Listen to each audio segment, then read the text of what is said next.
Assalamualaikum warahmatullahi wabarakatuh. First of all, I'm the Haziza Farda Atifa, and this is my partner, Aksa Ayashi, Soraya Istifihana, and Audista Salsabila. There's a statement, a safe public space is the right of every individual. Is everybody can agree with that? You're right about that. However, that's not the issue.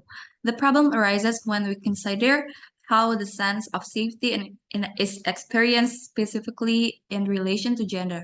While some people may feel safe in public spaces, a lot of women of all ages face harassment, violence, and discrimination that makes these public spaces feel far from safe.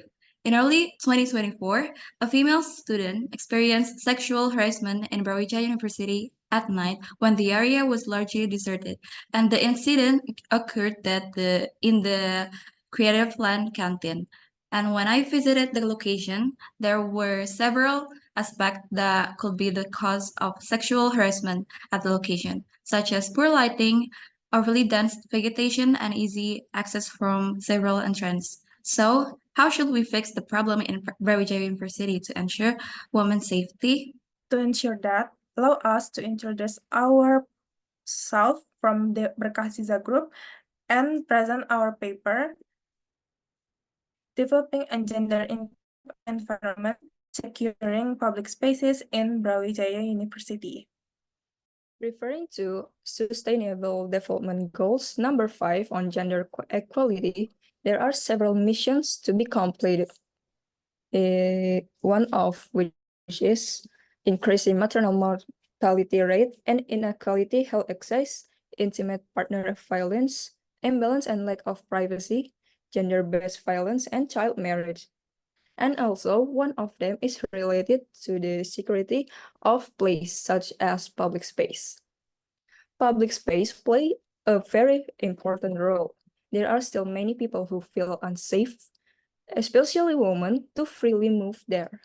Public space are far from their main function, which is a place for us to interact, participate in society, and access service, so that everyone, especially women, can feel comfortable and safe in this space. From the previous explanation, we can find a correlation between public space and gender equality. The more dark a place is, or the more limited the access to the place is, or the more enclosed a space is, contributes to the number of harassment towards women. From that, we can conclude that design affects behavior.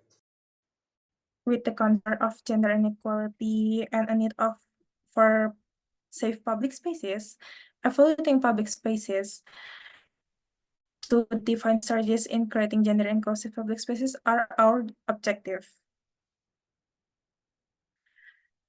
And in order to evaluate public spaces, we need to identify it first, seeing the flow chart, and we successfully identify 11 public spaces in Brawijaya University, such as Raden Wijaya Gazebo, Creative Land Canteen, UB Landmark Gazebo, Masjid Raden Patah Pedestrian, Library Outdoor Area, UB Clinic Gazebo, Faculty of Law Pedestrian, UKM Corridor, KPRI's Canteen, Watugonggit Pedestrian, Faculty of Economy and Business Pedestrian, and Sitting Area.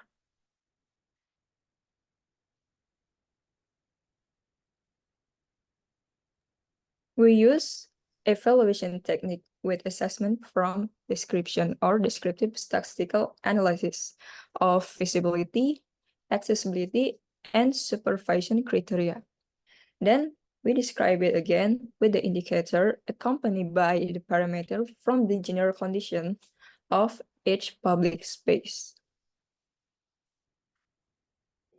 After identifying and scoring, we classified the public space into 3 classifications, which are inclusive, needs improvement, or unsafe. And in this part, UB Landmark Gazebo and UB Library outdoor area are considered inclusive, and this is because using the radar chart shown above, we can see which indicator scores the highest. In this case, its lighting and visibility. Then we move on to the public space that needs improvement, which are Faculty of Law and Economy, Business Pedestrian Area, Creative Land Canteen, KPRI Canteen, and Raden Wijaya Gazebo.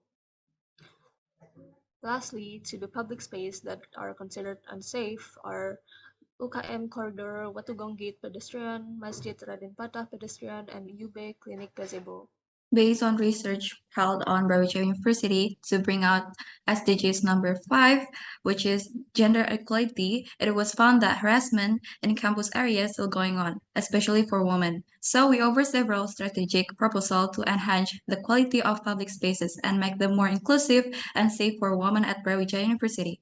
The suggested recommendations include enhancing lighting and visibility, redesigning public spaces to encourage social interaction, and community engagement, ensuring easy and ample access to public spaces, and increasing surveillance in areas identified as high risk.